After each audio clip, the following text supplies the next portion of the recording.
சாரதா, சாரதா, எனக்கு பயங்கரமா பசிக்குது. சீக்கிரம் சாப்பாடு எடுத்து வை. அடே குண்டப்பா, சாரதா எங்கடா?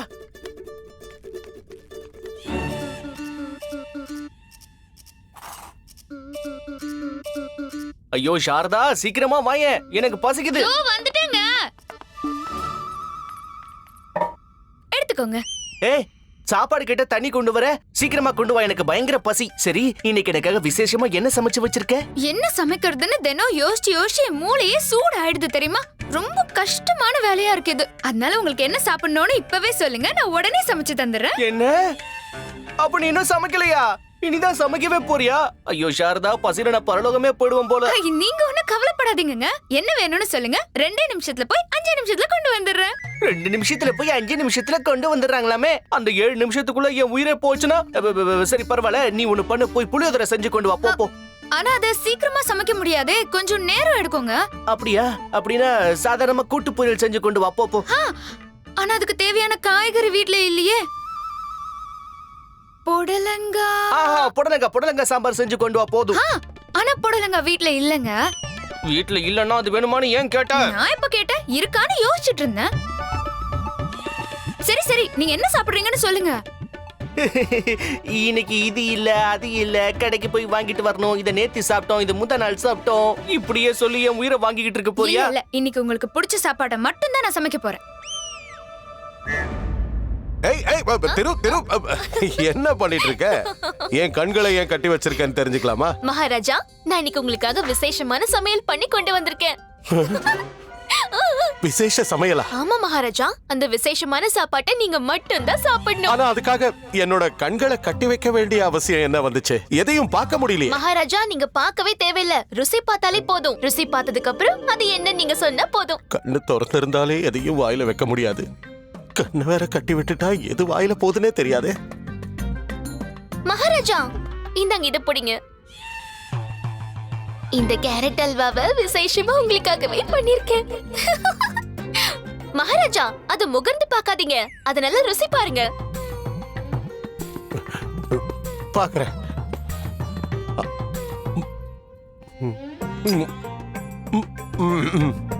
அற்புதம். ஆமா ஆமா மகாராஜா, இப்ப சொல்லுங்க, நீங்க சாப்பிட்டது என்ன? இது ஏதோ காரம்னு நினைக்கிறேன்.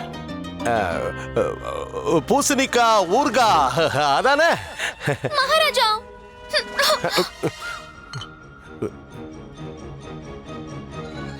இந்தாங்க மகாராஜா. குடு. அங்க இல்ல, இங்க. இந்த பாயசத்தை நீங்க கண்டிப்பா கண்டுபிடிச்சிடுவீங்க. சாப்பிடலாமா?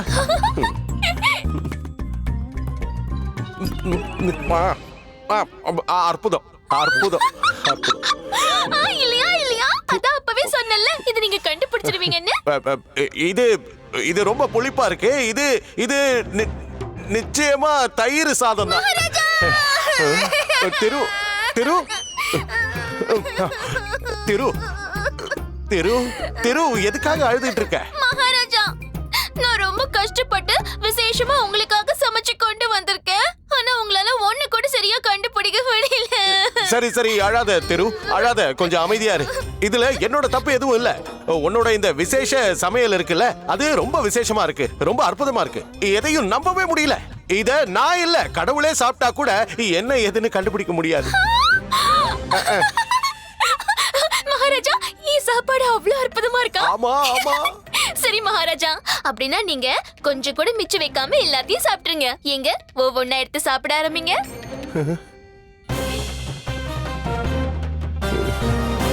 இவன் ஏன் பையன், இவனுக்கு என்ன பிடிக்கும்னு எனக்கு தான் தெரியும். சாப்பிட என்ன வேணும்னு சொல்லு, நான் இப்பவே போய் சமைச்சு கொண்டு வரேன். பாத்தியா, அம்மான்னா அம்மா தான். அம்மா, என் ஆசை நிறைவேற்றுவல, உன் கையால செஞ்ச கிச்சடியை சாப்பிட்டு ரொம்ப நாளாச்சு. அதை செஞ்சு கொண்டு வரியாம்மா? அதுல 2 வகையான பருப்பு போட்டு, அதுல கொஞ்சம் மிளகாவும் இஞ்சியும் போட்டு நல்லா கொண்டு வாயம்மா, சீக்கிரம் போயிட்டு வாமா.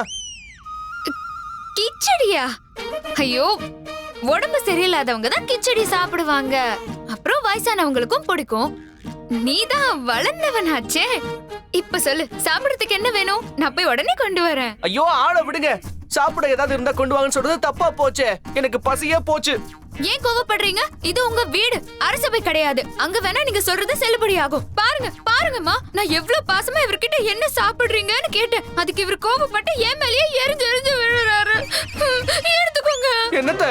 உங்களை இல்ல, நான் அம்மா கிட்ட பேசிட்டு இருக்கேன். அம்மா தடி எடுங்க. ஐயோ அம்மா அம்மா அம்மா இருமா, அம்மா வேண்டாமா, அம்மா இருமா. என் மருமகளை ஏன்டா அழ வைக்கிற? ஏதோ இந்த ராஜ்யத்துக்கே மகாராஜா மாதிரி உத்தரவெல்லாம் விட்டுட்டு இருக்க. இவ என்ன உனக்கு அடிமையா? நீ வேணா இந்த உலகத்துக்கே சிறப்பு ஆலோசகரா இருந்திருக்கலாம். அது எல்லாருக்கும் தெரியும். மகாராஜா மேல நல்ல நம்பிக்கை வச்சிருக்காருன்னு தெரியும். அதனாலதான் உனக்கு ரொம்ப திமிர் ஏறி போச்சா? நீ பாத்துக்கிட்டே இரு. உன்னோட திமிர அடக்கிறதுக்காகவே உன்னை விட சிறந்தவன் அரசபைக்கு வரதா போறான். அவன் வந்ததுக்கு அப்புறம் மகாராஜா அவனை உன்னை விட அதிகமா கௌரவிப்பாரு.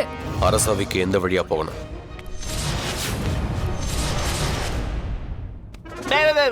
நீ பாத்துக்கிட்டே இரு. சரி விடு, அப்ப நான் கிளம்புறேன். அரசவைக்கு, அதுவும் பட்டினியோட. நீங்க மட்டும் நல்லா கொட்டிக்கோங்க. போறேன் போறேன். நீ எவ்வளவு பொங்கினாலும் வேலைக்கு ஆகாதலாமா?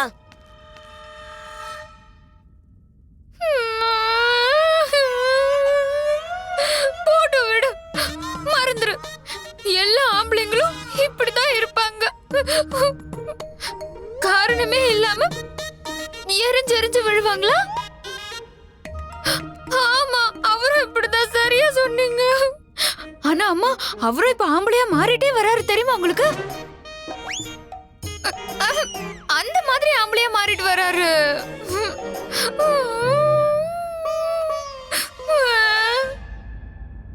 மந்திரியாரே, மகாராஜா. பிரச்சனை என்னங்கறத கொஞ்சம் விளக்கமா சொல்லுங்க. மகாராஜா, விஸ்வநாத் தாசரி தர்பார்ல புகார் கொடுத்திருக்காரு. கொஞ்ச நாளைக்கு முன்னாடி தான் அவரோட மனைவிக்கு பிரசவம் ஆச்சு. இதுல என்ன பெரிய அநியாயம் இருக்கு? குருதேவா, முதல்ல விஷயம் என்னங்கறத கேளுங்க. சரி சொல்லு, நான் சொல்ல வேண்டாம்னு மறுக்கலையே. சொல்லு, என்னன்னு கேட்போம். மகாராஜா, அவர் மனைவியோட முதல் பிரசவத்துக்கு நிறைய செலவுகள் ஆச்சாம். விஸ்வநாத்தோட மனைவிக்கு அர்த்த ராத்திரியில பிரசவ வலி வந்திருக்கு. குழந்தை பிறக்க வேண்டிய நேரம் நெருங்கிக்கிட்டு இருந்தது. அவருக்கு உதவி செய்யறதுக்கு அந்த நேரத்துல அங்க யாருமே இல்ல. அப்பதான் பிரசாத்துங்கிறவரு குதிரை வண்டியில அந்த பக்கமா போயிட்டு இருந்தாரு. விஸ்வநாத் அவரை நிறுத்தறதுக்கு ரொம்ப முயற்சி பண்ணிருக்காரு. அவர் தன்னோட மனைவிய மருத்துவச்சிக்கிட்ட கொண்டு போய் விடுங்கன்னு சொல்லியிருக்காரு. ஆனா அவர் தன்னோட குதிரை வண்டிய நிறுத்தவே இல்ல. குருதேவா, பிரச்சனை என்னங்கறத முழுசா கேளுங்க. சரி மகாராஜா. குருஜி, அனாவசியமா வாயை கொடுத்து வாங்கி கட்டிக்காதீங்க. சொந்த காசுலயே சூனியம் வச்சுக்காதீங்க குருஜி. மகாராஜா, உதவி எதுவுமே கிடைக்காம விஸ்வநாத் தன்னோட மனைவியை கூட்டிக்கிட்டு மருத்துவச்சி வீட்டுக்கு தாமதமா போனாரு.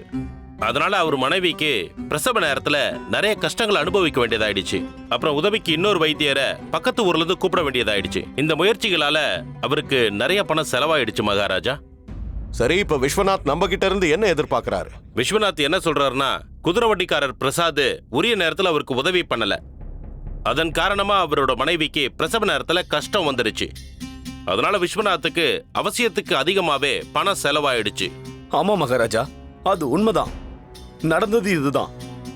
நான் இது வரைக்கும் சம்பாரிச்ச மொத்த பணமும் இதுலயே செலவாயிடுச்சு. இப்ப என்னோட குழந்தைய வளர்க்கவும் படிக்க வைக்கிறதுக்கும் என்கிட்ட ஒரு சல்லி பைசா கூட மிஞ்சல. ரொம்ப கஷ்டமா இருக்கு மகாராஜா. இதுக்கெல்லாம் இந்த பிரசாத் தான் காரணம். பிரசாத், இது விஷயமா நீங்க என்ன சொல்ல விரும்புறீங்க? மகாராஜா, இதுல என்னோட தப்பு எதுவுமே இல்ல. இவர் என்னோட குதிரை வண்டியை நிறுத்துறதுக்கு முயற்சி பண்றப்போ இவர் திருடனாவோ வழிப்பறியாவோ இருப்பாருன்னு நினைச்சேன். அதனாலதான் நான் பயந்து போய் வண்டியை நிறுத்தாம போயிட்டேன் மகாராஜா. மகாராஜா, நீங்க அனுமதி கொடுத்தீங்கன்னா நான் ஏதாவது பேசலாமா? நிச்சயமா குருதேவா, உங்களுடைய கருத்து என்னன்னு சொல்லுங்க. மகாராஜா, இந்த நபர் அதிக பிரசங்கித்தனமா பேசிக்கிட்டு இருக்காரு.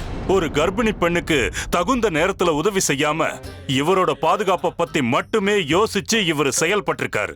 என்னையே எடுத்துக்கங்க மகாராஜா. நான் எப்பவுமே ஒவ்வொரு அடியையும் பார்த்து தான் எடுத்து வைப்பேன். ஏன்னா என்னால ஒரு சின்ன எறும்புக்கு கூட பாதிப்பு ஏற்படக்கூடாது. மகாராஜா, நான் என்னோட முழு வாழ்க்கையையும் மானிட சேவைக்காகவே அர்ப்பணிச்சிருக்கேன். ஆனா இந்த நபர் கடவுளுக்கு சமமான ஒரு கர்ப்பவதி பெண்ணுக்கு உதவி செய்யாம அங்கிருந்து ஓடி போயிருக்காரு.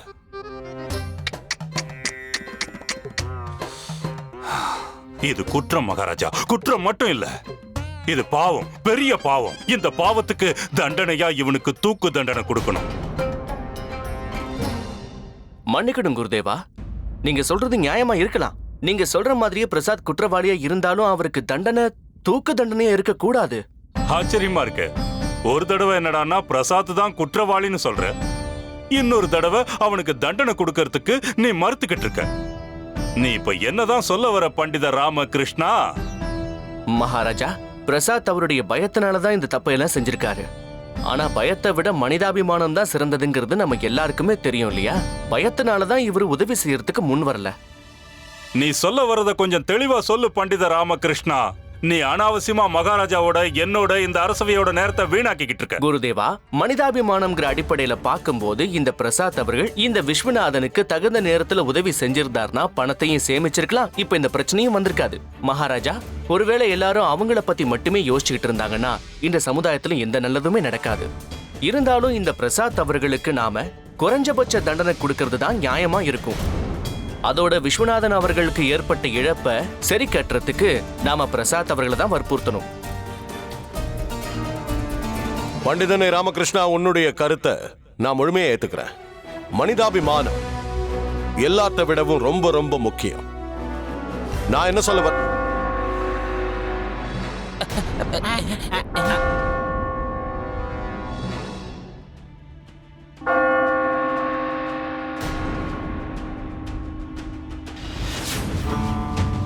நியாயமணியா?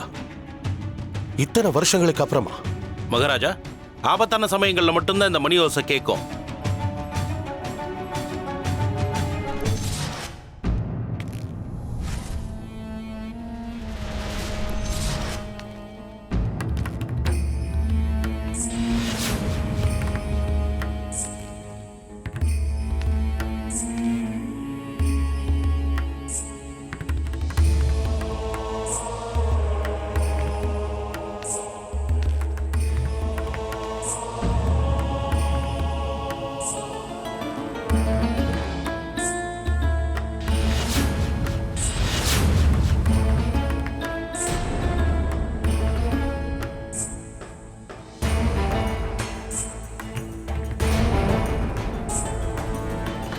வணக்கம் பண்டிதரே. எங்க தர்பாரோட நியாயமணியை அடிக்கிற அளவுக்கு அப்படி என்ன அவசியம் வந்ததுன்னு நான் தெரிஞ்சுக்கலாமா? யார் நீங்க? உங்களோட பேர் என்ன? தெரிஞ்சுக்கிட்டு என்ன பண்ண போறீங்க? நான் மத்த எல்லார் மாதிரியும் இல்ல. எப்பவுமே அமைதியா வாழ்றவன். என்னோட செயல்பாடுகள் தான் என்னோட அடையாளம். என்னோட பேரு கல்லூரி திங்கர், சாஸ்திர பண்டிதன்.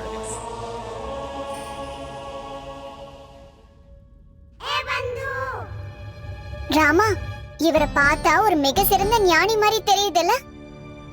ஆமா பட்டு, ஆனா இதுக்கு முன்னாடி இவரை எங்கேயோ ஒரு இடத்துல பார்த்த மாதிரி தோணுது. எப்படி?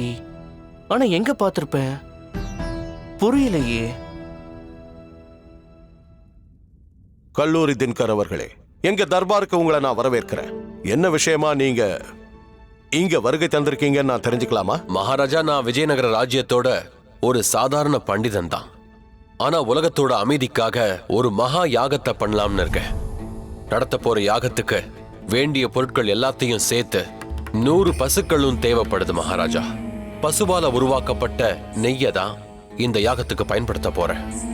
மகாராஜா, இந்த தெய்வீகமான காரியத்துக்கு எனக்கு அதுக்காக 1000 பொற்காசுகள் தேவைப்படுது மகாராஜா. அது காரணமாக தான் நான் இப்ப உங்க முன்னாடி நின்னுகிட்டு இருக்கேன். குருஜி, கொஞ்சம் கவனமா இருங்க. இவன் மண்டைய பார்க்கும்போது உங்க இடத்த பறிக்க வந்த மாதிரி எனக்கு தோணுது. ஆமா குருஜி, இது உண்மையிலேயே ரொம்ப உயர்ந்த எண்ணம் தான். எனக்கு ரொம்ப சந்தோஷமா இருக்கு. அதோட என்ன நானே பாக்கியம் செஞ்சவனா கருதுறேன். உங்களோட இந்த மகா யாகத்துக்கு உங்களுக்கு நான் உதவி செய்யறேன். எனக்கு நம்பிக்கை இருந்தது மகாராஜா.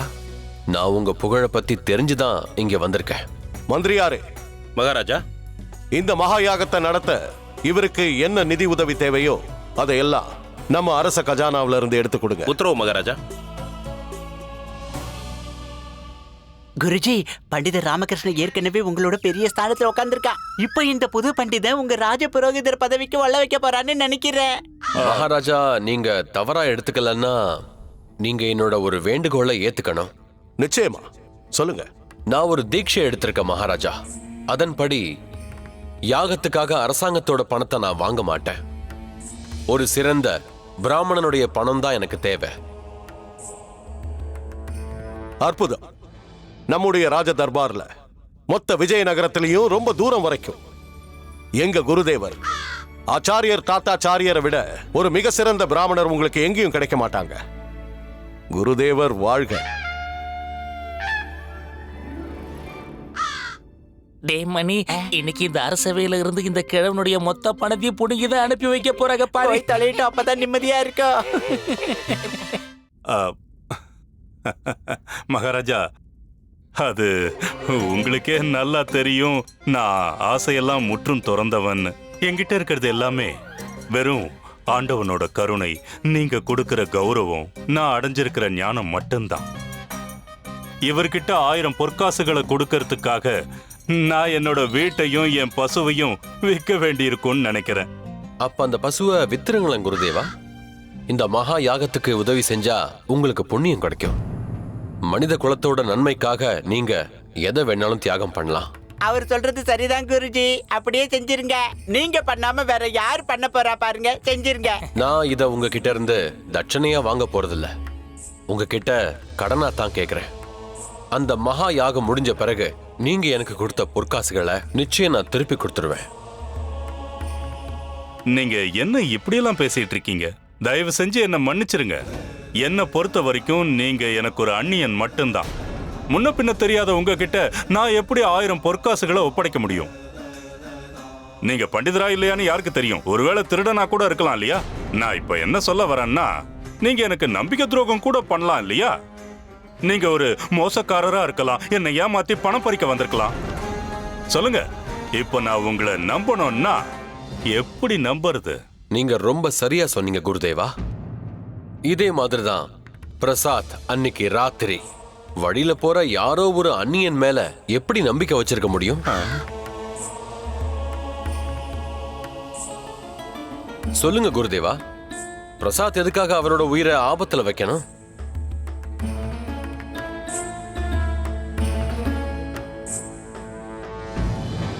ஒரு நிறமாத கர்ப்பிணி பெண்ணை பார்க்கும்போது ஒருத்தருக்கு நம்பிக்கை வர முடியாதா என்ன? இங்க இருக்கிற நீங்க எல்லாரும் என் மேல எதுக்காக நம்பிக்கை வைக்கலையோ அதே மாதிரிதான் அவரும் நம்பல. கல்லூரி தினகர் அவர்களே, நீங்க சொல்ல வர கருத்தை என்னால புரிஞ்சுக்க முடியல. தெளிவா சொல்றீங்களா? மகாராஜா, இன்னைக்கு நான் உங்க முன்னாடி ஒரு பண்டிதனா மகா யாகத்துக்கு ராஜகுரு கிட்ட உதவி கேட்டுக்கிட்டு இருக்கேன் மகாராஜா. ஆனாலும் என் மேல அவருக்கு இன்னும் நம்பிக்கை வரல. அன்னைக்கு அர்த்த ராத்திரியில யாரும் இல்லாத நேரத்துல ரொம்ப களைச்சு போய் இந்த பிரசாத் ரொம்ப களைச்சு போய் அவரோட வீட்டுக்கு திரும்பிட்டு இருக்கும் போது விஸ்வநாத்துக்கும் அவரோட மனைவிக்கும் எப்படி நம்பி உதவி செய்ய முடியும்?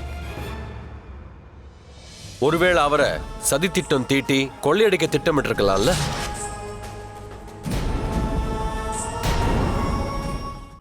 இவர் சொல்றது சரின்னு தான் எனக்கும் தோணுது. பிரசாத்துக்கு கடுமையான தண்டனை கொடுக்கறது நியாயமா மகாராஜா? அவருக்கு விஸ்வநாத்தோட பழக்கமே இல்ல. அதனால பிரசாத் விஸ்வநாத்துக்கு உதவி செய்யாம போனதுல எந்த தப்புமே இல்ல மகாராஜா. ஒருவேளை விஸ்வநாத் ஏதாவது சதித்திட்டத்தோட இருந்திருந்தாருன்னா, ஒரு கொள்ளக்காரனா வழிப்பறி செய்யறவனா இருந்திருந்தா, அதனாலதான் தன்னை காப்பாத்திக்கிறதுக்காக பிரசாத் அப்படி ஒரு காரியத்தை செய்ய வேண்டிய அவசியம் ஏற்பட்டுச்சு. சாஸ்திரங்கள்லயும் தெளிவா இருக்கு, தன்னை காப்பாத்திக்கிறதுக்காக வன்முறையை கையாளலாம்னு இருக்கு. அது தப்பும் இல்லை. அதனால பிரசாத் மேல எந்த தப்புமே இல்லை. அவருக்கு தண்டனை வழங்குறது நியாயம் இல்லை. கல்லூரி தினகர் அவர்களே, நீங்க சொல்றது என்னவோ உண்மைதான். இருந்தாலும் எல்லாரும் அவங்களுடைய பாதுகாப்பை பத்தி மட்டுமே யோசிச்சா ஒருத்தருக்கு ஒருத்தர் எப்படி உதவி செய்ய முடியும்? மொத்த உலகமும் நிர்கதி ஆயிடும்ல. அப்புறம் என்ன ஆகும்? இருந்தாலும் நடந்த சம்பவத்துல நான் சொன்னது நியாயம்தான் மகாராஜா. என்னால் அதை இப்பவும் நிரூபிக்க முடியும் மகாராஜா. மகாராஜா, விஸ்வநாத் கிட்ட ஒரு கேள்வி கேட்கறதுக்கு அனுமதி வழங்குங்க. நிச்சயமா அனுமதி உண்டு.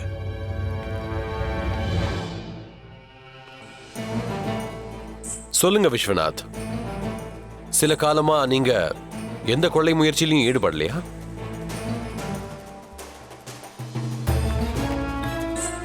அது இவர் சொன்னது உண்மைதான் மகாராஜா. நான் இதுக்கு முன்னாடி ஒரு பயங்கரமான கொள்ளைக்காரனா இருந்தேன். எல்லாரும் என் பேரை கேட்டாலே பயப்படுவாங்க. ஏன்னா நான் அந்த அளவுக்கு ஒரு பயங்கரமான கொள்ளைக்காரன். ஆனா நான் இப்ப அது எல்லாத்தையுமே மறந்துட்டேன் மகாராஜா. இப்ப நான் கஷ்டப்பட்டு உழைச்சி ஒரு சராசரி மனுஷனா வாழ முயற்சி பண்ணிக்கிட்டு இருக்கேன். ஆமா, நீ கொள்ளைக்காரன் தான் மகாராஜா. இந்த ஆளுக்கு 3 வருஷம் கடுங்காவல் தண்டனையும் கிடைச்சது. இதோட என் கருத்தை முடிச்சுக்கிற மகாராஜா. எல்லாரும் ஒரு விஷயத்தை உணர்ந்தாகணும். ஒருத்தர்கிட்ட இருந்து பறிச்சா அதுக்கு காலம் பதில் சொல்லும். சொர்க்கமும் இங்கதான், நரகமும் இங்கதான்.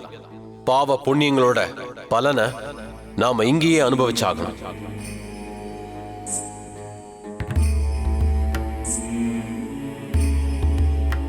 ரொம்ப நன்றி பண்டிதரே. நீங்க சொன்னது 100க்கு 100 உண்மைதான். என்னுடைய தவறை திருத்தினதுக்கு நான் உங்களுக்கு ரொம்ப நன்றி கடன் பட்டிருக்கேன். பரவாயில்ல, நான் வந்ததே அதுக்குதான்.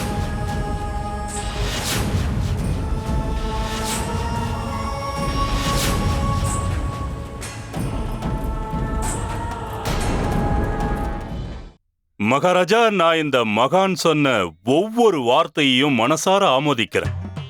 இவர் சொல்றது ரொம்ப சரி. இந்த பிரசாத் விஸ்வநாத் மேல எப்படி நம்பிக்கை வைக்க முடியும்? விஸ்வநாத் பிரசாத் மேல சுமத்தின எல்லா குற்றச்சாட்டுகளும் சரியான ஆதாரங்களின் அடிப்படையில் இல்ல. அதனால பிரசாத் ஒரு நிரபராதி. அதனால அவருக்கு எந்த விதமான தண்டனையையும் வழங்குறது உகந்ததா இருக்காது. இந்த வழக்கு இதோட முடிவடையுது. கல்லூரி தினகர் அவர்களே, உங்களுக்கு நான் நன்றி சொல்லிக்க விரும்புறேன். உங்க புத்திசாலித்தனமும் திறமையும் உங்களுடைய சாஸ்திர ஞானத்தையும் நினைச்சு நான் உண்மையிலேயே ரொம்ப பெருமைப்படுறேன். எனக்கு ரொம்ப சந்தோஷமா இருக்கு. மந்திரியாரே. மகாராஜா, உத்தரவு மகாராஜா.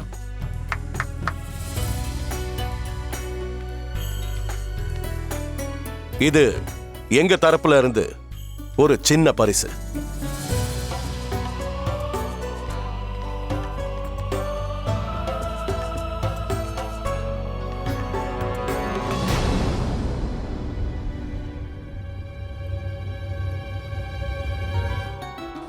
மன்னிக்க வேண்டும் மகாராஜா. நான் முற்றும் துறந்தவன், சாஸ்திரங்களுக்காகவே வாழ்பவன். நியாயமும் ஒழுங்கும் என்னோட கடமை. நான் கல்லூரி திங்கராவே வாழ விரும்புறேன். மகாராஜா, ஒருவேளை நீங்க எனக்கு பரிசு கொடுக்க விரும்பினா அப்ப ஒரு பரிசை நீங்க உங்க ராஜ்யத்துக்கு வழங்குங்க. என்னோட சார்பா மக்களுக்கு தகுந்த நியாய தீர்ப்புகளை வழங்குங்க. நீங்க தினசரி எந்நேரமும் அரசாங்க கடமைகளை நிறைவேற்றுறதுல மும்முரமா இருப்பீங்க. இருந்தாலும் ஒவ்வொரு நாளும் வளர்ந்து வர இல்லற பிரச்சனைகள்லையும் கவனத்தை செலுத்துங்க. உங்க கருத்து உண்மையிலேயே ரொம்ப உயர்வானது.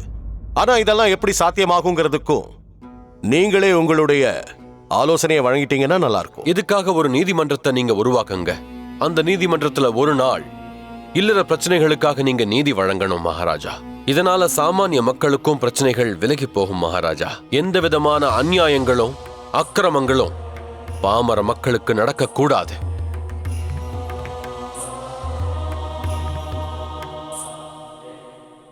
ஆஹா, ரொம்ப அற்புதமான ஒரு பயனுள்ள யோசனையை சொல்லிருக்காரு. குடும்ப நீதிமன்றம் இல்லற வாழ்க்கையில் இருக்கக்கூடிய பிரச்சனைகளை தீர்க்க முடியும். அதோட இந்த மாதிரி ஒரு யோசனையை இந்த அரசவையில் இதுக்கு முன்னாடி யாரும் சொல்லவே இல்லையே. மகாராஜா, என்னை பொறுத்த வரைக்கும் இந்த யோசனையை உடனடியா செயல்படுத்தினா நல்லா இருக்கும்னு தோணுது. பிரமாதம். உண்மையிலேயே ரொம்பவும் சரியான ஒரு தீர்வை நீங்க சொல்லிருக்கீங்க.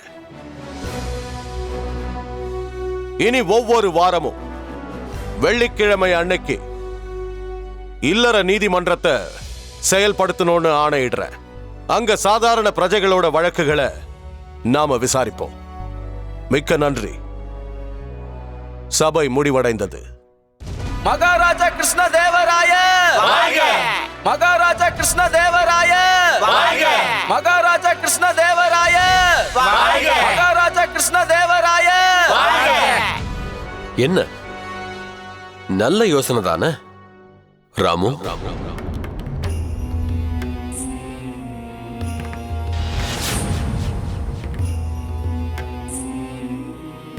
பண்டிதன் ராமகிருஷ்ணனுக்கு இந்த அரசவையில என்ன தகுதி இருக்குன்னு எல்லாருக்கும் நிரூபிக்கிறதுக்காக ஒரு வழியா திறமையான ஆள் ஒருத்தன் வந்துட்டான்.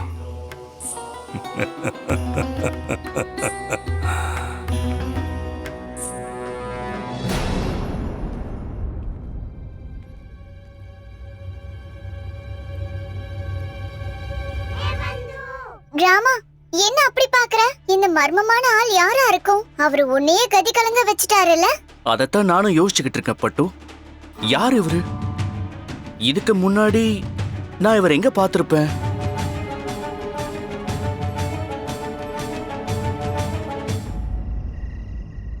சாரதா, சாரதா, நீ எங்க இருக்க?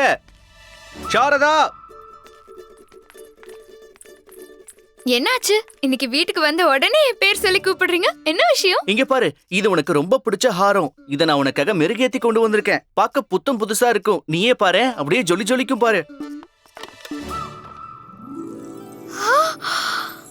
அடேங்கப்பா, இந்த ஆரத்துல நான் எப்படி இருக்கேன்னு சொல்லுங்க. அழகா இருக்க. இத போட்டுக்கிட்டதுக்கு அப்புறம் உன்னோட அழகு ரெட்டிப்பாயிடுச்சுன்னா பாரு. இப்ப நீங்க சொன்னதுக்கு என்ன அர்த்தம்? அப்போ இதுக்கு முன்னாடி நான் அழகா இல்லையா? ஏய், இல்ல இல்ல இல்ல, நான் ஒன்னும் அப்படி சொல்ல வரல. நான் என்ன சொல்ல வந்தேன்னா, நீ இத போட்டுக்கிட்டதுக்கு அப்புறம் தான் இதுக்கே ஒரு அழகு வந்திருக்குங்கிறேன். நீதான் பேரழகியாச்சே. ஆமால, அதுவும் உண்மைதான். இன்னைக்குதான் சரியா பேசுறீங்க.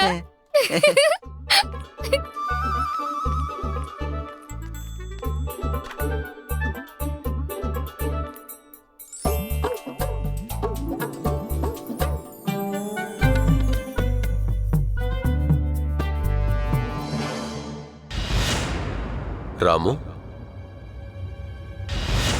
இன்னைக்கு புதுசா வந்த அந்த நபர் சின்ன வயசுல என்ன கூப்பிடுற மாதிரி ராமுன்னு கூப்பிட்டாரு. எப்படி? அவரை பார்க்கும்போது எனக்கும் அவருக்கும் ஏதோ ஒரு பழைய சம்பந்தம் இருக்கிற மாதிரி தான் தெரியுது. ஆனா இவர் யாரா இருக்கும்?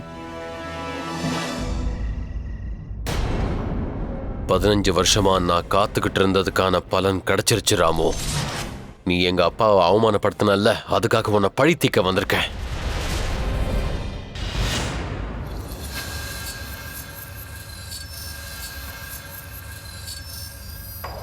அருமை ராமா, அருமை.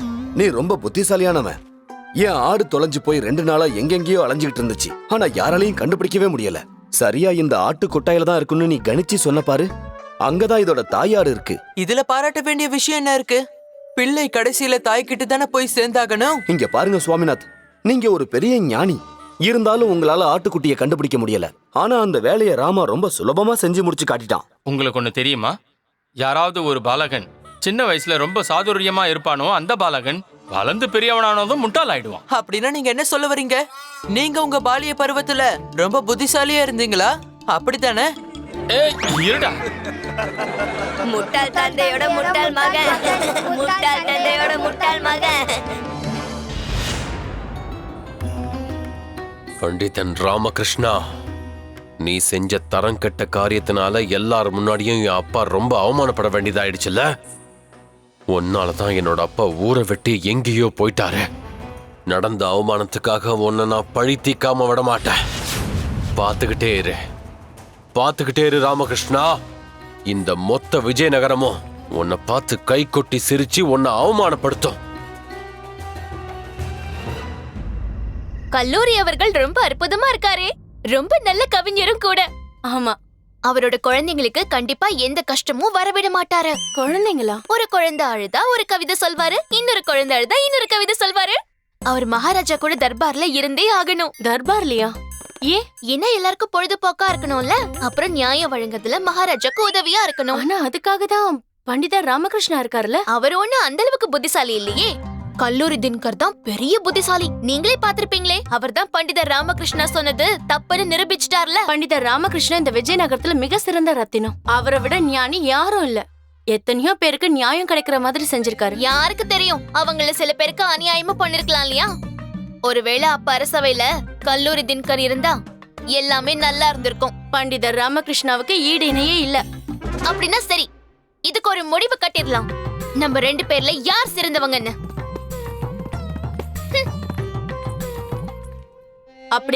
அப்படின்னா நாம போட்டி போட்டுக்கலாம். ஒருவேளை நான் ஜெயிச்சேன்னா கல்லூரி தினகர் தான் சரியானவர்னு ஒத்துக்கணும். ஒருவேளை நீங்க ஜெயிச்சா ராமகிருஷ்ண தான் நான் ஒத்துக்கிறேன். போட்டி உனக்கும் எனக்கும் நடுவுல இல்ல. பண்டிதர் ராமகிருஷ்ணாவுக்கும் கல்லூரி தினகருக்கு மட்டும்தான். மகாராணி, மகாராஜா, எதை பத்தி விவாதம் நடக்குதுன்னு தெரிஞ்சுக்கலாமா? மகாராஜா, நாங்க 2 பேரும் என்ன பேசிட்டு இருந்தோம்னா கல்லூரி தினகர் அப்புறம் ராமகிருஷ்ணா 2 பேர்ல யார் சிறந்தவங்கன்னு பேசிட்டு இருந்தோம். இதுக்கான முடிவை நாங்க 2 பேரும் ஒரு போட்டி வச்சு நிர்ணயிக்க போறோம்.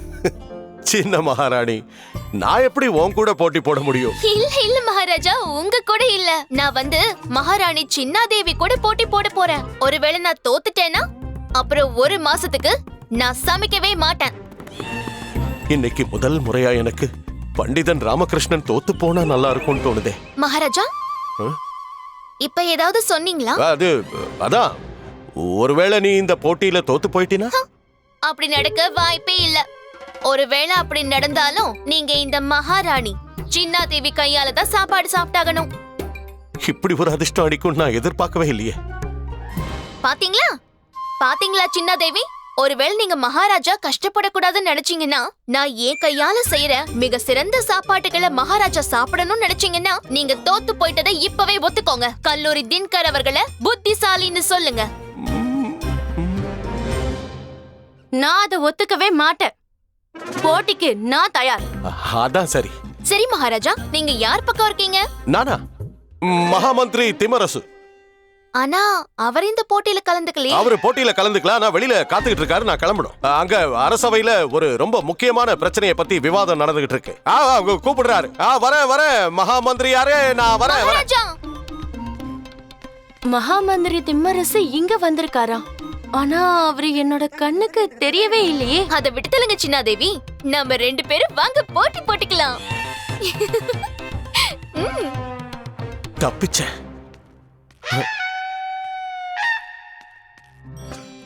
ஒரு பேச்சுக்கு சொன்னா நிஜமாவே வந்துகிட்டு இருக்காரு. மகாராஜா வாழ்க. மகாமந்திரியாரே, நீங்க நிஜமாவே வந்து நிக்கிறீங்க? என்ன சொன்னீங்க? எனக்கு ஒண்ணும் புரியல மகாராஜா. அது ஒண்ணும் இல்ல. நீங்க இங்க வந்திருக்கீங்கன்னா ஏதாவது முக்கியமான விஷயமா இருக்குமே. என்னன்னு சொல்றது மகாராஜா? சரி, சொல்ல முடியலன்னா விட்டுருங்க. இல்ல மகாராஜா, கண்டிப்பா சொல்லியே ஆகணும். சொல்லியே ஆகணும்னா சொல்லுங்க. ஏன் தாமதிக்கிறீங்க? மகாராஜா, கல்லூரி தினகர் சிறந்தவரா இல்ல ராமகிருஷ்ணன் சிறந்தவரான்னு மக்கள் எல்லாம் தெரிஞ்சுக்க ஆவலோட இருக்காங்க. அப்படியா? விஜயநகர ராஜ்ய மக்களும் இப்படி விவாதிக்கிறாங்களா? என்ன சொன்னீங்க? வேற யாரெல்லாம் விவாதிக்கிறாங்க மகாராஜா? அதாவது மக்களும் விவாதிக்கிறாங்களான்னு கேட்டேன், அவ்வளவுதான். அதுவும் ஒரு வார்த்தை தானே. நான் விஜயநகர ராஜ்யத்தோட மகாராஜா மகாமந்திரியாரே, மக்களும்னு சொல்றது கூட எனக்கு உரிமை இல்லையா? இருக்கு மகாராஜா. ஆனா விஷயம் என்னன்னா, மக்கள் எல்லாரும் என்ன சொல்றாங்கன்னா,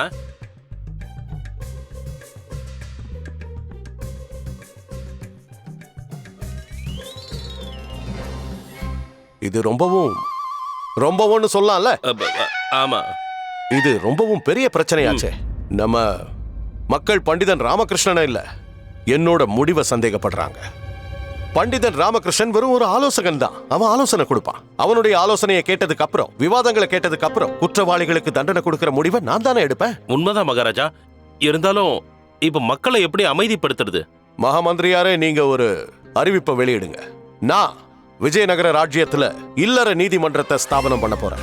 நாளைக்கு காலையில பண்டிதன் ராமகிருஷ்ணன் மற்றும் கல்லூரி தினகர் முன்னிலையில மக்களோட பிரச்சனையை கொண்டு வர சொல்லுங்க. அந்த பிரச்சனைகளுக்கு இவங்க 2 பேரும் அவங்க ஆலோசனைகளை சொல்லட்டும். அந்த ஆலோசனைகளை அடிப்படையா வச்சு இவங்க 2 பேர்ல யார் சிறந்தவங்கன்னு நாம முடிவெடுப்போம். உத்தரவு மகாராஜா.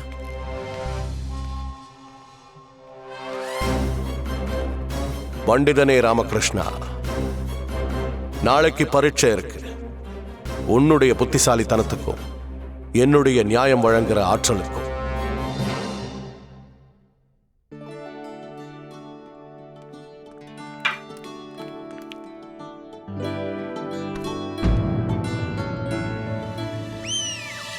லாமா, யோசிக்கலையா இல்ல கனவு காணலையா? யோசிச்சுக்கிட்டே கனவு கண்டுகிட்டு இருக்கேன். கொஞ்சம் தூக்கமும் வருது. ஒழுங்கா ஒரு வேலை கூட செய்ய மாட்டியா? எழுந்துல. லாமா சீக்கிரம் எழுந்துல. ஏய், ஏய், ஏய். என்னம்மா ஆச்சு? அழகு ராணி, கொஞ்சம் அம்மா என்ன சொல்றாங்கன்னு சொல்லு.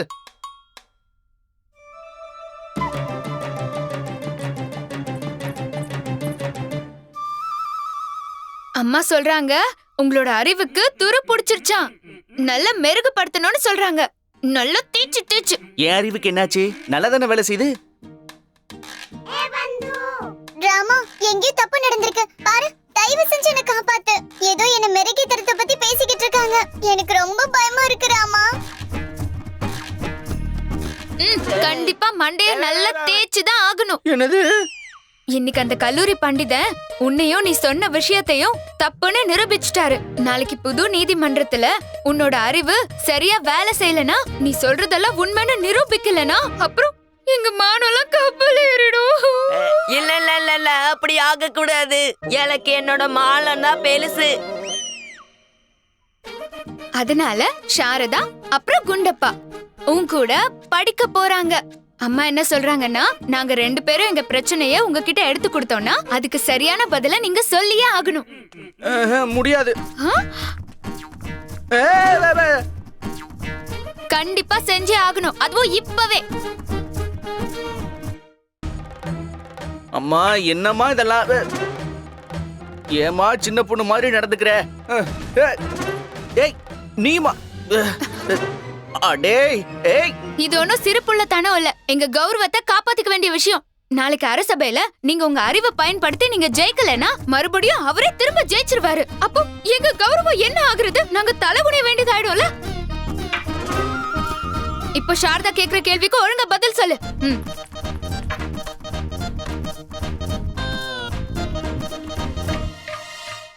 இது ஒரு கற்பனை தான். நாம ஒரு ஏரிக்குள்ள இருக்கோம். நானும் அம்மா 2 பேரும் உள்ள மூழ்கிட்டோம். எங்க 2 பேர்ல யாராவது ஒருத்தரை தான் நீங்க காப்பாத்த முடியும். சொல்லுங்க, யாரை காப்பாத்துவீங்க? நீங்க ஏறிக்கிட்ட எதுக்காக போகணும்? வீட்லயே இருக்கலாமே, பாதுகாப்பா. என்ன சொல்றீங்க? கேள்வி கேட்டது நாங்க. கேள்வி கேட்டா பதில் மட்டும் தான் சொல்லணும். இன்னொரு கேள்வி கேட்க கூடாது. பதில சொல்லுங்க.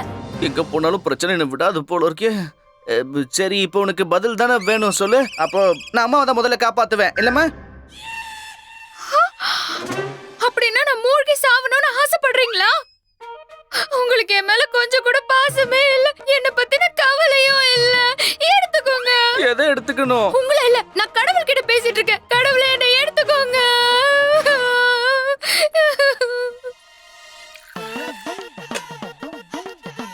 நான் இந்த தண்ணில மூழ்கி என்னோட உயிரை தியாகம் பண்ண போறேன்.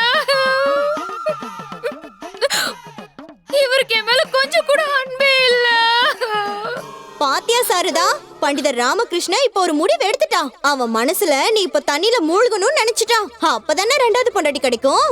அதனாலதான் அவன் அம்மாவை காப்பாத்த நினைக்கிறான். இன்னொரு பொண்டாட்டி கூட்டிட்டு வர போறீங்களா? உங்களுக்கு அவ்வளவு தைரியமா? அம்மா சுப்புலட்சுமி அம்மா, உனக்கு இதான் வேலையா? என்ன சாரதா, நீ அவங்க சொல்றதெல்லாம் கேக்குறிய? என் மனசுல அந்த மாதிரி எல்லாம் எதுவுமே இல்ல. ஒருவேளை அப்படி ஏதாவது இருந்திருந்தா நான் உனக்காக இந்த மாதிரி நகையெல்லாம் கொண்டு வருவேனா சொல்லு?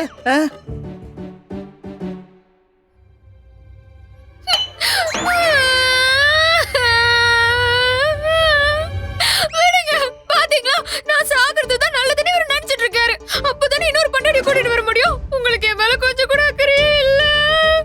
எடுத்துக்கோ கடவுளே, எடுத்துக்கோ. ஆமா, முதல்ல அந்த சுப்புலட்சுமி அம்மாவை எடுத்துட்டு போங்க. ஏம்மா சுப்புலட்சுமி, உன்னால உன் அனுதாபத்தையும் உன் ஆறுதலையும் உன்கிட்டயே வச்சுக்க முடியாதாம்மா? குடும்பத்துல கும்மி அடிக்கிறியம்மா? சாரதா, சாரதா, நான் முதல்ல அம்மாவை இதுக்கு காப்பாத்துறேன்னு சொன்னேன்னு கேள. நான் எதையும் கேட்க மாட்டேன், போங்க. நான் இது வரைக்கும் எங்கேயுமே பொண்டாட்டி ஏரியில மூழ்கி செத்ததா கேள்விப்பட்டதே இல்ல. பொண்டாட்டிங்களுக்கு ஒண்ணும் இல்ல, புருஷங்க நிலைமை தான் பாவம். என்ன மாதிரி பாருங்கம்மா என்ன சொல்றாருன்னு. மாட்டிக்கிட்டியா ராமா? இப்ப என்ன பண்ண போற? படிச்ச கடவுளாலே பெண்களோட மனசுல என்ன இருக்குன்னு தெரிஞ்சுக்க முடியல. நீ எங்க இருந்து புரிஞ்சுக்க போற? அனாவசியமா எதுக்கு நீ வாயை கொடுக்கற? ஏன்னா என் மூளை குழம்பு போச்சுல்ல.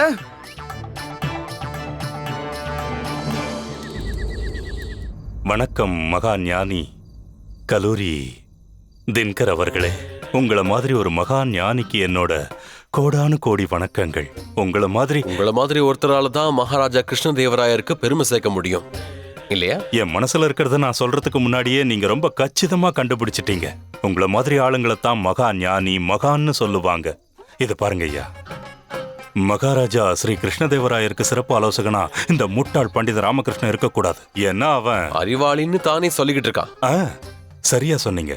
அதோட அவன் பெரிய பேரும் புகழும் அடையணும்னு நினைக்கிறான். ராமகிருஷ்ணாவுக்கு எதிராக செயல்படணும், அப்படித்தானே? அவன் ஞானத்து மேல அவனுக்கு ரொம்ப அகங்காரம். அவனுக்கு கொஞ்சமாவது தன்மானங்கிறது இருந்திருந்தா. உங்களை மாதிரி மகா ஞானிங்க இருக்கிற சந்தர்ப்பத்துல அவன் எந்த வகையிலையும் மூக்கு நுழைச்சிருக்க முடியாதுல்ல.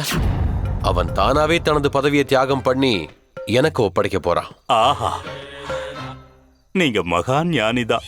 ஒருவேளை நீங்க ஆசைப்பட்டீங்கன்னா அரசியல் தந்திரத்தை பயன்படுத்தி பகடக்காய நகர்த்தணும்னு பாக்குறீங்க. ஆமா, சாமதான பேத தண்டம் எது எப்படி இருந்தாலும் அந்த ராமகிருஷ்ணாவை அரசவையில இருந்து எப்படியாவது வெளியேற்றணும்னு நினைக்கிறீங்க இல்லையா? ஆமா.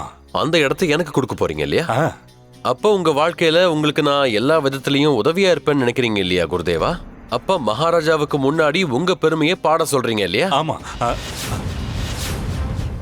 மணி, இந்த ஒட்டுமொத்த உலகத்திலேயே இந்த கிழவனை பத்தி சரியா புரிஞ்சு வச்சுக்கிட்டு பேசுறது இந்த மொட்டை தலைய மட்டும் தான்டா. பண்டித ராமகிருஷ்ணனை பதவி இழக்க வைக்கிறதுக்கு நான் என்ன வேணாலும் பண்ண தயாரா இருக்கேன். என்ன பண்ணணும்னு சொல்லுங்க, எல்லாத்துக்கும் துணிஞ்சுதான் வந்திருக்கேன். அப்ப சரி, ஒரு பட்சி மாதிரி பறந்து காட்டுங்க பாப்போம். கண்டிப்பா, நான் தயாராதான். சரி, அது இருக்கட்டும். நீங்க ஒரு வாத்து மாதிரி மாறி காட்டுங்களேன். நான் வாத்தா மாறணுமா? ஆமா. போதும். இத பாருங்க ஐயா, நீங்க இப்போ விஜயநகர ராஜ்யத்தோட ராஜ புரோகிதர் தாத்தாச்சாரியார் அவமானப்படுத்திருக்கீங்க. நான் உங்களை தேடி வந்தது ஒரு உதவி கேட்டு. ஆனா நான் தயாரா இல்ல. எந்த சமயத்துல எதை பண்ணணும்னு எனக்கு எல்லாமே தெரியும். உங்களோட எந்த அறிவுரையும் எந்த உதவியும் எனக்கு தேவையில்லை. நாளைக்கு அரசவையில மகாராஜா முன்னாடி நான் நிரூபிச்சு காட்டுறேன்.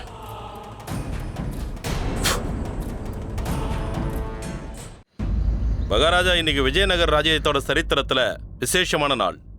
முதல் தடவையா இன்னைக்கு மகாராஜா இதுவரைக்கும் வழங்கின நீதி மேல சிலருக்கு சந்தேகம் ஏற்பட்டிருக்கு. அதனால மகாராஜாவுக்கு ஞாபகப்படுத்த விரும்புறது, பண்டிதர் ராமகிருஷ்ணன் வழங்கிய ஆலோசனைகள்ல மக்கள் தங்களோட நம்பிக்கையை இழந்துட்டாங்க.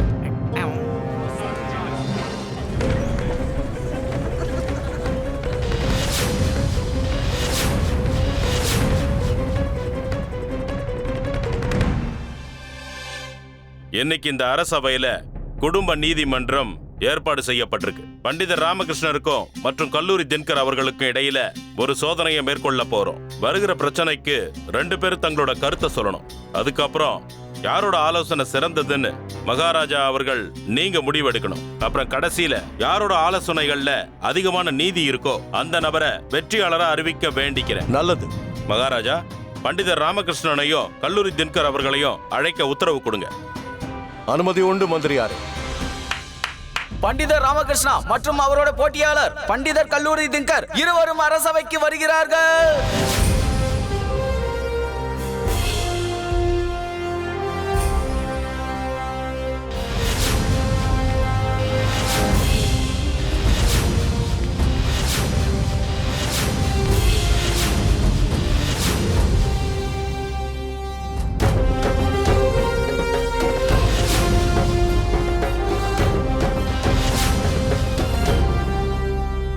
மாமணி, குருஜி, இன்னைக்கு நீங்க ரொம்ப சந்தோஷப்பட போறீங்க. இன்னைக்கு அந்த பண்டிதர் ராமனுடைய கௌரவம் நம்ம ராஜா முன்னாடி நார் கிழிஞ்சு தொங்க போகுது. உங்க கனவு நனவாக போகுது குருஜி. மகாராஜா, முதல் வழக்க விசாரணை பண்ண அனுமதி கொடுங்க. அனுமதி உண்டு மந்திரியாரே. உஷா ரெட்டி மற்றும் சின்னசாமி ரெட்டி இருவரும் அரசவைக்கு வாருங்கள்.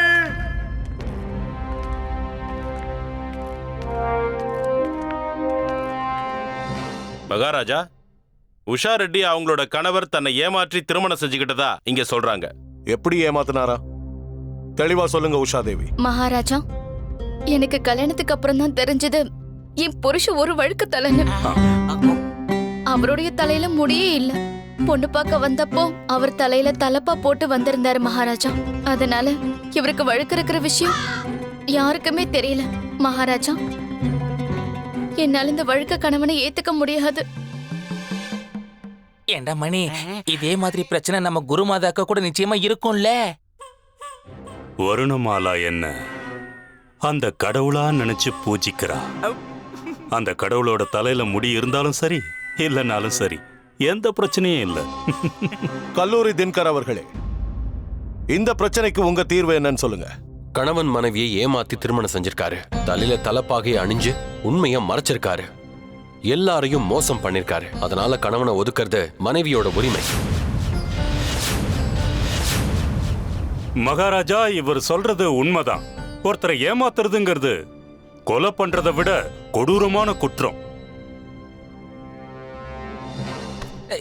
என்ன குருஜி, நீங்களும் வருஷ கணக்கா அதை தானே செஞ்சுக்கிட்டு வந்துட்டு இருக்கீங்க. அதை என்னன்னு சொல்லுவீங்க? பண்டிதனே ராமகிருஷ்ணா, நீ சொல்லு, இது விஷயமா உன்னுடைய கருத்து என்ன?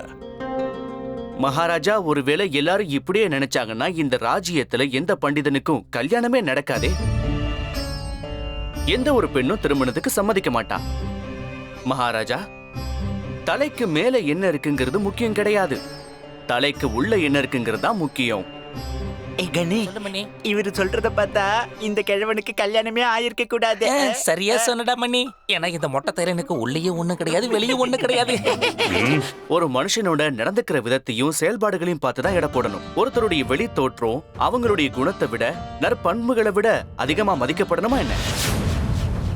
மகாராஜா, அழகுதான் எல்லாத்த விட முக்கியம்னா உங்களை மாதிரி அழகான பண்பான ஆளுமை மிகுந்தவருக்கு மட்டும்தான் திருமணம் நடக்கும். எந்த ஒரு சாமானியனுக்கும் சாதாரணமா திருமணமே நடக்காம போயிடும். வழுக்க விழுந்த ஒருத்தரை கல்யாணம் பண்ணிக்கிட்டா மனைவி சந்தோஷமா இருக்க மாட்டாங்கிறது உண்மை கிடையாது. என்னால் அதை நிரூபிக்கவும் முடியும். நம்முடைய மந்திரியார் திம்மரசுவையும் நம்ம குருதேவர் தாத்தாச்சாரியார் அவர்களையும் எடுத்துக்கோங்களேன். அவங்க 2 பேருடைய மனைவியாரும் அவங்க கூட சந்தோஷமா இல்லையா என்ன? உண்மைதான் மகாராஜா. என்ன உண்மை? அப்போ என் மனைவி சந்தோஷமா இல்லையா? என் மனைவி சந்தோஷமா இருக்கா? என் மனைவியும் தான் மகாராஜா. என்னோட மனைவி என்ன இதயத்துல வச்சு பூஜிக்கிறா. குருதேவா, கணவன் மனைவியோட இதயத்துல வாழ்ந்தாதான் அந்த மனைவியால சந்தோஷமா வாழ முடியும். அதேதான் நானும் சொல்லிக்கிட்டு இருக்கேன். என்னோட சதா சொல்லுவேன், என்னோட மனைவி வருணமாலா என் இதயத்துல நிறைஞ்சிருக்கா.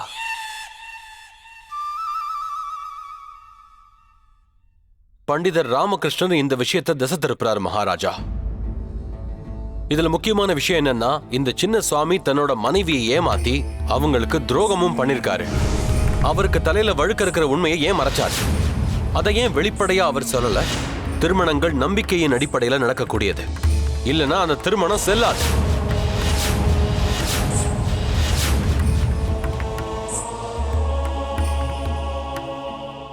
மகாராஜா, மனைவிங்கிறவங்க கணவனுடைய பாசத்தையும் அன்பையும் மட்டும்தான் முதல்ல கவனிக்கணும். கணவனுடைய வெளித்தோற்றத்தை கிடையாது. மகாராஜா, இந்த திருமணம் செல்லுபடியாகாதுன்னு சொல்றதுக்கு முன்ன இந்த தம்பதியருக்கு நாம இன்னொரு வாய்ப்பு கொடுக்கணும். அப்பதான் மனைவிக்கு கணவனுடைய உண்மையான அழகு என்னங்கிறது தெரிய வரும். உங்க 2 பேரோட கருத்துமே எனக்கு சரின்னு தான் படுது. உங்க 2 பேரோட விவாதங்களும் என்ன ரொம்பவே ஈர்த்திருக்கு. திருமணம் நம்ம எல்லாருடைய வாழ்க்கையிலையும் ஒரு முக்கியமான நிகழ்வுன்னு சொல்லுவேன். அதை இந்த மாதிரி இவ்வளோ சுலபமா முறிச்சுக்கணுங்கிறத ஏத்துக்க முடியாது. அதே நேரம் உங்க 2 பேரையும் உங்க திருமண வாழ்க்கையை தொடருங்கன்னு என்னால உங்களை வற்புறுத்தவும் முடியாது. ஏன்னா இது உங்க 2 பேரோட தனிப்பட்ட விஷயம். ஆனா நீங்க 2 பேரும் இந்த திருமண வாழ்க்கைக்கு இன்னொரு வாய்ப்பு கொடுத்தா நல்லா இருக்குங்கிற ஆலோசனையை என்னால கொடுக்க முடியும். நீங்க 2 பேரும் உங்க குடும்பத்தோட, குறிப்பா குடும்பத்துல இருக்கிற பெரியவங்களோட கொஞ்சம் நேரம் செலவழிங்க. அதுக்கப்புறம் ஒருவேளை நீங்க 2 பேரும் ஒருத்தர் புரிஞ்சிக்க வாய்ப்பு இருக்கு, ஒருத்தருக்கு ஒருத்தர் அன்பை பரிமாறிக்கவும் வாய்ப்பு இருக்கு. அதுக்கப்புறமும் உங்களுக்கு ஏமாற்றம் மட்டும்தான் மிஞ்சிருக்குன்னா நிச்சயமா உங்களுக்கு நியாயம் கிடைக்கும் தேவி. இந்த விசாரணை இதோட முடிவடைது. மகாராஜா கிருஷ்ண தேவராய மகாராஜா கிருஷ்ண தேவராய மந்திரியாரே. மகாராஜா, இந்த வழக்குக்கு கல்லூரி தினகர் அவர்களுக்கும் பண்டிதன் ராமகிருஷ்ணனுக்கும் நான் ஒவ்வொரு புள்ளி கொடுக்குமாறு கேட்டுக்கிறேன். உத்தரவு மகாராஜா.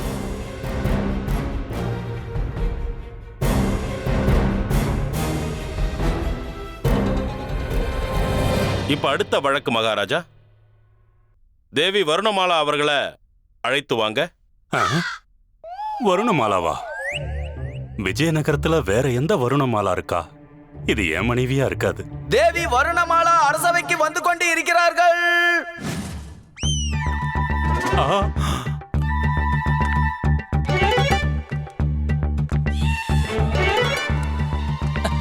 பாத்தீங்களா குருஜி, இப்பவாவது நம்மளுடைய குருமாதாவுக்கு கொஞ்சமாவது அறிவு வந்துச்சு. நீங்க கண்டிப்பா குருமாதாவுக்கு துரோகம் பண்ண விஷயம் அவங்களுக்கு தெரிஞ்சிருக்கு, அதனாலதான் வந்திருக்காங்க. ஆமா குருஜி, இப்ப உங்க மான மறுபடியும் காத்துல பறக்க போகுது, பதவியும் காலியாக போகுது பாருங்க. சும்மா இருக்குடா. நீ சும்மா இருக்க. வணக்கம் சுவாமி. இருக்கட்டும் இருக்கட்டும். என்னது கத்தி சுவாமி? இது கத்தின்னு எனக்கும் தெரியும், ஆனா இது எதுக்கு? இதால என்ன குத்தி கொன்னுடுங்க சுவாமி. இன்னைக்கு மட்டும் இந்த அரசவையில நான் பேசலனா அதுக்கப்புறம் என்னோட வாழ்க்கையில எந்த அர்த்தமும் இருக்காது சுவாமி. நான் எதுக்காக உன்னை கொல்லணும்? இப்போ நீ எதுக்காக அந்த மாதிரி எல்லாம் யோசிக்கிற? என் மேல கருணை காட்டாதீங்க, இப்பவே கொன்னுடுங்க சுவாமி. குருமாதா, கொஞ்சம் பொறுமையா இருங்க. உங்க பிரச்சனையை என்கிட்ட சொல்லுங்க. நீங்க ஏன் குருதேவர் கிட்ட இவ்ளோ விசித்திரமா நடந்துக்கிறீங்க? மகாராஜா, நான் ரொம்ப பவித்திரமான மனசோட என் சுவாமிக்கு பாலாபிஷேகம் பண்ணணும்னு ஆசைப்படுறேன். அந்த அற்புதமான காட்சியை இங்க இருக்கிற மக்கள் எல்லாரும் பார்த்து பரவசம் அடையணும். இவர்கிட்ட ஆசீர்வாதமும் வாங்கணும். சரி. ஆனா இவர் எனக்கு அதுக்கான அனுமதி கொடுக்க மாட்டேங்கிறாரு. மகாராஜா, என்னால எப்படி அதுக்கு அனுமதி கொடுக்க முடியும்? மக்கள் எல்லாரும் கூடி இருக்கும்போது, அதுவும் இந்த மாதிரி உடையில இருக்கும்போது எப்படி என்னால ஏத்துக்க முடியும்? இது சரியில்லை மகாராஜா. மகாராஜா, நான் என்னோட சுவாமி கிட்ட இந்த வேண்டுகோளை சொல்லி சொல்லி அலுத்து போயிட்டேன். ஆனா இவரு அதை ஏத்துக்கவே மாட்டேங்கிறாரு. இப்ப நீங்க தான் எனக்கு உதவி செய்யணும். கண்டிப்பா கண்டிப்பா குருமாதா. கல்லூரி தினகர் அவர்களே, குருமாதாவோட இந்த விருப்பத்தை பத்தி நீங்க என்ன சொல்ல விரும்புறீங்க? இந்த அரசவையை பார்த்தா எனக்கு ரொம்ப வேடிக்கையா இருக்கு மகாராஜா. அபிஷேகங்கிறது கடவுளுக்கும் மகாதேவருக்கும் நடக்கக்கூடியது. மனுஷங்களுக்கு அபிஷேகம்னா அது கடவுளையே அவமதிக்கிறதாகும். அதை எப்படி ஏத்துக்க முடியும்? பண்டிதனே ராமகிருஷ்ணா, உனக்கும் இது தவறுன்னு தோணுதா? இல்ல மகாராஜா, நம்ம எல்லாருக்குமே நம்ம குருமாதாவுடைய உணர்வுகளை பத்தி ரொம்ப நல்லாவே தெரியும். ஏன்னா அவங்க குருதேவரை மட்டும்தான் தன்னுடைய கடவுளா பாவிக்கிறாங்க. அவருடைய சிரத்திலிருந்து அவருடைய பாதம் வரைக்கும் ஒரு சிவலிங்கத்தை போலதான் பாவிக்கிறாங்க. அதனால அவங்க ஒரு பார்வதி தேவியாவே வாழ்றாங்க. அவங்க சுவாமிக்கு அவங்க பாலாபிஷேகம் பண்றத கடவுளோட நாம பொருத்தி பார்க்க வேண்டிய அவசியம் என்ன வந்துச்சு? என்ன பொறுத்த வரைக்கும் அவங்களுக்கு இதுக்கான அனுமதி கொடுத்தே ஆகணும். மகாராஜா, எனக்கு அந்த மாதிரி ஆசை எதுவும் இல்ல. அதுவும் எல்லாருக்கும் முன்னாடி சங்கடமான நிலைமையில, அதுவும் இந்த உடையில. வேண்டாம் வேண்டாம் வேண்டாம் வேண்டாம். கிழவனோட நிலைமை பாத்தியா? அந்த மாதிரி கொடுமையான நிலைமையை பாக்குறதுக்கு யாருமே வர மாட்டாங்க. அசிங்கமா இருக்குல்ல. மனுஷங்களுக்கு அபிஷேகங்கிறது ரொம்ப பாவமான செயல். நானும் ஒத்துக்கிறேன், மனுஷங்களுக்கு அபிஷேகம் பண்ண மாட்டாங்க. சரி இருக்கட்டுமே, இந்த பிரச்சனைக்கு என்கிட்ட வேற ஒரு தீர்வு இருக்கு. முதல்ல நாம ஒரு வசதியான இடத்தை தேர்ந்தெடுத்தாகணும் அரசே. அங்க குருதேவரை உட்கார வச்சு அவருக்கு எதிரிலேயே சிவலிங்கத்தையும் ஸ்தாபனம் பண்ணணும். அப்ப குருமாதா அந்த சிவலிங்கத்தை தன்னுடைய பவித்திர கணவரா நினைச்சு அத அபிஷேகம் பண்ணா ஒத்துக்குவீங்களா? அபிஷேகத்துக்கு அப்புறம் அதுல இருந்து சில துளிகள் நம்ம குருதேவர் மேல நிச்சயம் படும். அப்படி செஞ்சா குருமாதாவுடைய விருப்பமும் நிறைவேறும், கடவுளை நாம அவமதிச்ச மாதிரியும் இருக்காதுன்னு நம்புறேன். மகாராஜா, இது சரியாதான் இருக்கும். பொதுவா எந்த ஒரு அபிஷேகமா இருந்தாலும் அதை நாம ஏதாவது ஒரு கோவில்ல தான் நடத்தியாகணும். சொல்லுங்க குருமாதா, உங்களுக்கு எந்த கோவில் சௌகரியப்படும்? நீங்க கோவில்னு சொன்னீங்கன்னா என் கணவர் இருக்கிற இடம் தான் எனக்கு கோவில். அப்படின்னா அது உங்க வீடுதான். ஆமா. மகாராஜா, முடிவாயிடுச்சு. இந்த அபிஷேகம் குருமாதா வீட்லயே தான் நடந்தாகணும். நல்லது. உங்களோட இந்த யோசனையை நான் ஏத்துக்கிறேன். அற்புதம் அற்புதம். இதுக்கு தீர்வு கிடைச்சிருச்சு. குருமாதாவும் சந்தோஷப்படுவாங்க, குருதேவரும் சம்மதம் கொடுத்துட்டாரு. மந்திரியாரே, இதுவரைக்கும் பண்டிதர் ராமகிருஷ்ணாவுக்கு 2 புள்ளிகள் கிடைச்சிருக்கு. அப்புறம் கல்லூரி தினகர் அவர்களுக்கு 1 புள்ளி.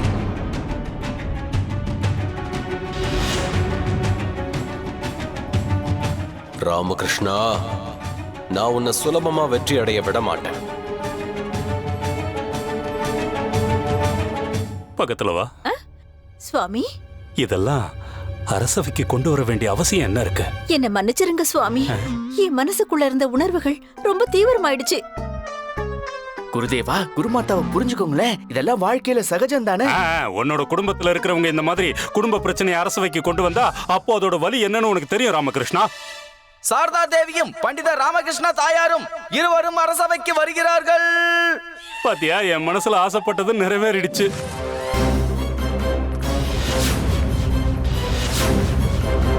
வணக்கம். போங்க போங்க, என் பிரபு கிட்ட ஆசீர்வாதம் வாங்கிக்கோங்க. ஐயோ கடவுளே. இப்போ சமாளி ராமா.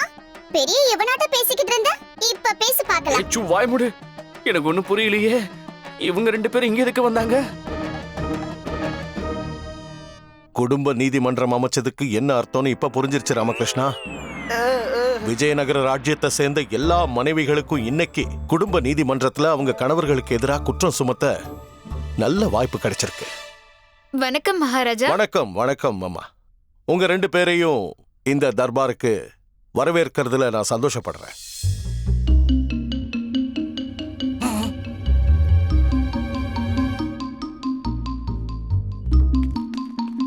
இங்க ரெண்டு பேருக்கு அரசே வேலை என்னம்மா வேலை? வீட்டுல என்ன படாது படுத்துறது பத்தாது. மகாராஜா, எங்களுக்கு நியாயம் கிடைக்கணும் தான் நாங்க இங்க வந்தோம். எங்களுக்கு உதவி பண்ணுங்க.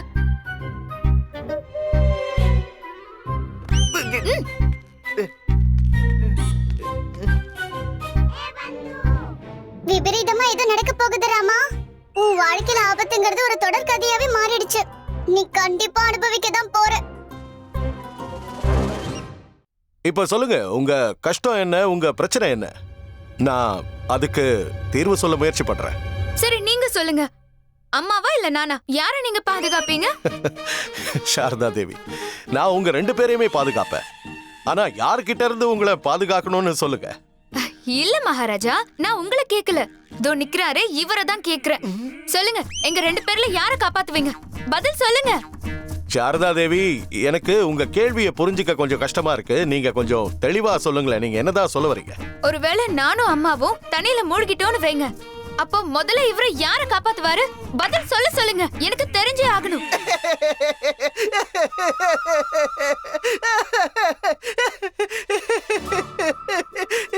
அவ்வளவுதானா? இது ஒரு விஷயமே கிடையாது மகாராஜா. அசட்டுத்தனமான அனாவசியமான ஒரு கேள்வி. அனாவசியமான கேள்வியா? மகாராஜா, இவர் என்ன சொன்னாருன்னு கேட்டீங்களா? இதெல்லாம் அனாவசியமான கேள்வியே கிடையாது. நாங்க வீட்ல இருக்கும்போது இதே கேள்வியை இவர்கிட்ட நாங்க கேட்டோம். அப்போ இவரு அம்மாவை தான் காப்பாத்துவேன்னு சொன்னாரு. அப்போ நாங்க செத்து போறதுல இவருக்கு எந்த பிரச்சனையும் இல்ல தானே? மகாராஜா, இதுக்கு நீங்க தான் சரியான பதில சொல்லணும். ஒரு கனவு மனைவி மேல எவ்வளவு பாசம் வச்சிருக்கான்னு தெரியறது தானே இது. ஒரு மனைவியோட உயிர் பிரச்சனை இது. அவளோட பாசத்துக்கான பிரச்சனை இது. அமைதி குருதேவா. குருதேவா, அமைதியா இருங்க. சரி மகாராஜா. பண்டிதனே ராமகிருஷ்ணா, நீ இந்த மிகப்பெரிய பிரச்சனைக்கு என்ன தீர்வு சொல்ல போற? சத்தமா கொஞ்சம் வெளியில கத்துங்க. மகாராஜா, அதாவது நான் தண்ணியில இறங்கினா நானே முழுகி போயிடுவேன். என்னோட சேர்ந்து அம்மாவும் முழுகி போயிடுவாங்க. பண்டிதனே ராமகிருஷ்ணா, நீ இப்போ என்ன சொல்ல வரன்னு எனக்கு சுத்தமா ஒன்றும் புரியல. மகாராஜா, நம்ம சாரதா தேவி இருக்காங்க இல்லையா, இவங்க தான் எங்களை காப்பாத்தி ஆகணும். ஏன்னா எனக்கு நீச்சல் அடிக்க தெரியாது, அம்மாவுக்கும் நீச்சலே வராது. அப்படி இருக்கும்போது இந்த கேள்விக்கு என்னால எப்படி பதில் சொல்ல முடியும்? அதனால இவங்க விடை பெறுவதற்கான உத்தரவை நீங்க கொடுங்க. மகாராஜா, யாருக்கு நீச்சல் தெரியும் தெரியாதுங்கிறதெல்லாம் இப்ப கேள்வி கிடையாது. இவரை யாரு முதல்ல காப்பாத்துவாருங்கிறது தான் கேள்வியே. குருதேவா, குருதேவா, எல்லாரும் அமைதியா இருங்க. சரி மகாராஜா. உங்க கேள்வி பிரமாதமா இருக்கு. ரொம்ப உபயோகமான கேள்வி. இருந்தாலும் இந்த கேள்விக்கு பதில் கிடைக்கிறதுக்கு முன்னாடி பண்டிதன் ராமகிருஷ்ணன் உடனே நீந்த பயிற்சி எடுத்துக்கணும். அவன் நீச்சல் கத்துக்கணும். அதுக்கப்புறம் தான் பண்டிதன் ராமகிருஷ்ணன் உங்க ரெண்டு பேரையும் கூட்டிக்கிட்டு ஏரியில போய் இறங்குவான். அப்பதான் உங்க அர்த்தமுள்ள கேள்விக்கு அர்த்தமுள்ள பதில் கிடைக்கும்னு நான் நினைக்கிறேன். அப்படிதானே? சரிதான் மகாராஜா. பண்டிதனே ராமகிருஷ்ணா. மகாராஜா. அங்க இருந்து இல்ல, இங்க பக்கத்துல வந்து நான் சொல்றத கேளு. இத வர மகாராஜா. வந்துட்டேன் அரசே. நான் சொல்றத கவனமா கேளு. சரி. இதுக்கப்புறமும் நீ நீச்சல் அடிக்க கத்துக்கிட்டேனா என்னை விட மோசமானவன் யாரும் இருக்க மாட்டா ராமகிருஷ்ணா. என் மூச்சை வேணா நிறுத்திக்க விட தவிர நீச்சல் மட்டும் கத்துக்கவே மாட்டா அரசே. அற்புதம் அற்புதம். இப்ப நீ போய் நான் கொடுத்த ஆலோசனை படி நடந்துக்க. என்ன? சரிங்க அரசே, உத்தரவு. அப்படியே நடந்துக்கிறேன். முதல்ல வீட்டுக்கு கிளம்புங்க. வீட்டுக்கு வந்ததும் உங்களுக்கு சிறப்பு கவனிப்பு இருக்கு. மகாராஜா, இந்த விஷயத்துல என்னோட கருத்து என்னன்னா,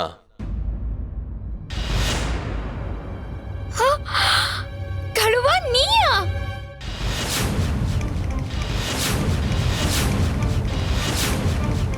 அட, இவன் யாருன்னு தெரியுமா? இவன் நம்ம வீட்டுக்கு பின்னாடி தான் இருந்தான்.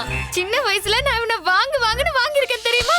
இவனை ஓட ஓட அடிச்சு தடியாலேயே விரட்டி இருக்கேன். அவன் துணி அவுந்து போற அளவுக்கு அவன் பயப்படுவான். முட்டாள் தந்தையோட முட்டாள் மகன். சின்ன வயசுல எனக்கு பொழுது போகலன்னு வைங்களேன், இவன் கிட்ட போய் தான் விளையாட்டு காட்டிட்டே இருப்பேன். சாரதா, என்ன பேசிக்கிட்டு இருக்க? அம்மா, உங்களுக்கு கூட இவன் அடையாளம் தெரியலையா? இவன் தான் கழுவா. அம்மாக்கும் அடையாளம் தெரிஞ்சிருச்சு. இவன் சுவாமிநாதனோட பையன் கழுவா. அட ஆமாமா, இப்பதான் எனக்கே ஞாபகம் வருது. அட நீயா? ஐயோ, சத்தி சிரிக்க வச்சிருக்க போல இருக்கே. எது போக. அம்மா உங்களை வணங்குறாங்க. இருக்கட்டும், போய் தொலைங்க. போயிடுங்க, வந்துடாதீங்க. மகாபிரபு அரசவையை கிண்டல் பண்ணிட்டு போயிட்டாங்க. தயவு செஞ்சு பெருசா எடுத்துக்காதீங்க. அடுத்த பஞ்சாயத்தை, அதாவது நம்ம அடுத்த விசாரணைய ஆரம்பிக்கலான்னு சொல்ல வந்த மகாராஜா. மிக்க நன்றி பண்டிதனே ராமகிருஷ்ணா. மந்திரியாரே, மீனம்ம நாயுடுவையும் அவங்க குடும்பத்தையும் இங்க ஆஜர்படுத்துங்க.